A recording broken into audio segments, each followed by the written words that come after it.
நம்ம ஏன் தொடர்ந்து வாசிக்க வேண்டியிருக்குது, வாசிப்பை ஏன் வலியுறுத்தி கொண்டே இருக்கிறார்கள்ங்கிற கேள்வி இருக்கு இல்லையா? உலகத்தில் யாராவது எவரையாவது வாசிக்காதீங்கன்னு சொல்கிறாங்களா, படிக்காதீங்கன்னு சொல்கிறாங்களா? அப்படி யோசிச்சு பார்த்தா இல்லை, எல்லாருமே படிக்க தான் சொல்கிறாங்க. ஆனால் படிக்கிறாங்களா அப்படிங்கிற ஒரு கேள்வி இருக்குது. படிக்கிறதை பற்றி இருக்கும்போது ரெண்டு கேள்வி இருக்குது. பள்ளிக்கூடத்துக்கும் கல்லூரிக்கும் போய் படிக்கிற படிப்பு ஒரு படிப்பு, அதற்கு பிறகு பிற நூல்கள் படிப்பது ஒரு படிப்பு. நம்ம இந்தியா சுதந்திரம் பெற்று 75 ஆண்டு காலத்தை நெருங்கி கொண்டிருக்கும் பொழுது எழுத்தறிவு என்பது முதல்ல 1948 சுதந்திரம் பெற்ற பொழுது நம்முடைய எழுத்தறிவு என்பது 18 விழுக்காடு. இன்றைக்கி இந்தியாவுடைய எழுத்தறிவு என்பது 72 விழுக்காடு. 18லேருந்து 72 விழுக்காடுக்கு நம்ம வந்திருக்கோம். ஆனால் எழுத்தறிவு வாசிப்பா அப்படின்னு கேட்டால் இல்லை. எழுத்தறிவு என்பது என்ன பண்ணால் ஒருத்தருக்கு படிக்க தெரியும், ஒருத்தருக்கு எழுத தெரியும். ஆனால் அவர் படிக்கிறாரா? படிக்கிறது என்பது எழுத்தறிவா? இல்லை.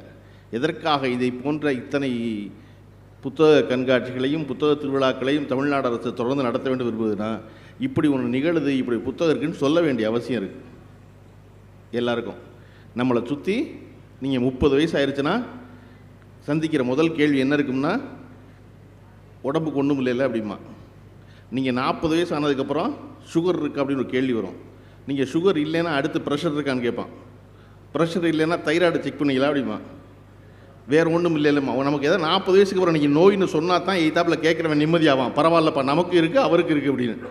நான் நல்லா இருக்கேன்னு சொன்னால் நிம்மதி ஆகவே மாட்டான். நீங்கள் எதுக்கு டாக்டரை ஒரு தடவை பார்த்து ஒரு கம்ப்ளீட் செக்அப் பண்ணிக்கிட்டு இருக்கம்மா? ராத்திரி 7 மணிக்கு மேலே சாப்பிடாதீங்கம்மா. ரைஸ் நல்லதுக்கு இல்லைம்மா. ஒயிட்டெல்லாம் குறைங்கம்மா. எதுவெல்லாம் வெள்ளையாக இருக்கோ அதெல்லாம் குறைக்கணும். சீனியை குறைங்க, அரிசியை குறைங்க, மாவை குறைங்க, இதெல்லாம் என்ன குறையும்.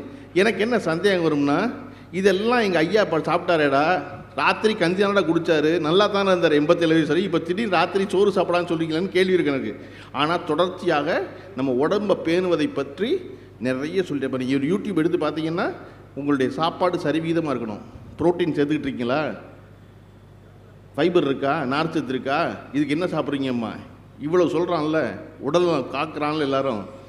எவனாவது மனநலம் காக்கிறான்னு கேள்வி யோசிச்சு பார்த்தீங்கன்னா யாருமே மனநலம் காக்கிற பற்றி சொல்லவே மாட்டான்.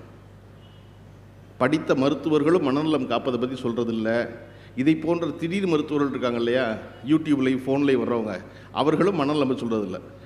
உடல் நலத்தோடு சேர்த்து மனநலத்தை பார்க்க வேண்டியது என்ன முக்கியம் அப்படின்னா, அதற்கான வாழும் உதாரணம் யாருன்னா இளையராஜா. 82 வயசில் ஒருத்தர் இன்றைக்கி கிளம்பி லண்டனுக்கு போய் நல்லா கிச்சனு உலக்குக்கு கோட்டு போட்ட மாதிரியே நிற்பார். வீட்டில் அரிசி அளக்கிற உலக்கு இருக்குது பார்த்துருக்கீங்களா, ஒரே மாதிரி இருக்கும். இவருக்கு வயசு 82 இருக்கும். மேடையில் நின்று 5 மணி நேரம் கச்சேரி நடந்துச்சுன்னா 5 மணி நேரத்தில் 2 தடவை ஹார்லிக்ஸ் குடிக்கிறக்கா 5 நிமிஷம் உட்காருவார்.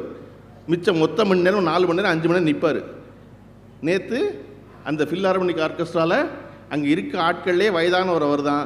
ஆனால் அவர்களோடு அவ்வளோ உற்சாகம் வந்தவர் தான். காரணம் என்ன அப்படின்னா, 82 ஆண்டு காலமாக மனநலம் பேணியது.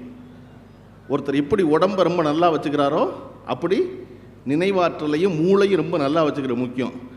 நினச்சி பாருங்கள், 75 வாத்திய கலைஞர்கள் வாசிப்பதற்கு எந்த குழப்பமும் இல்லாமல் ஒவ்வொரு 16 மணி நேரம் இடைவெளியாக 4 துண்டு புதிய இசை ஒன்று எழுதி அதை உலகம் வியக்கும் வண்ணம் ஒருத்தர் 82 வயசில் செஞ்சுட்டு சென்னை ஏர்போர்ட்டில், நான் 82 வயசு நினச்சிக்காதீங்க, இதுதான் தொடக்கம், இனிமேல் தான் நிறைய செய்ய போகிறேன்னு ஒருத்தர் உற்சாகமாக பேசுகிற காரணம் அவருடைய மனநலம் மிக நன்றாக இருந்தது. அப்போ அந்த மனநலத்தை ஞாபகத்தை நம்ம செய்யணும்னு என்ன செய்கிறது? நமக்கு 40 வயசில் ஃபோன் நம்பர் ஞாபகத்துக்கு வர மாட்டேங்குது. அவர் ஒரு நல்ல பாட்டு கேட்டேன், அது என்ன பாட்டு அப்படின்னு. டேய், நல்ல பாட்டை எப்படி யோசிப்பேன் நீ? அந்த 3வது ஒருத்தர் இருந்தார், ஞாபகம் இருக்க உனக்கு, பேங்க்கில் கூட வேலை பார்த்தாரு அப்படின்னு பொண்டாட்டி கூப்பிட்டு கேட்பான் 40 வயசில். ஏன் மறக்குது? நல்ல பாட்டு மறக்குது, பேங்க்கில் வேலை பார்த்தவர் மறக்குது, நல்லா தெரிஞ்ச ஒரு ஆள் மறக்குது, பேர் மறக்குது, படித்த புத்தகம் மறக்குது, போக வேண்டிய பஸ் நம்பர் மறக்குது, எல்லாமே மறக்குது. ஏன் அப்படின்னா அந்த மூளையை தொடர்ச்சியாக அதற்கு பயிற்சிப்படுத்தாமல் இருக்குது.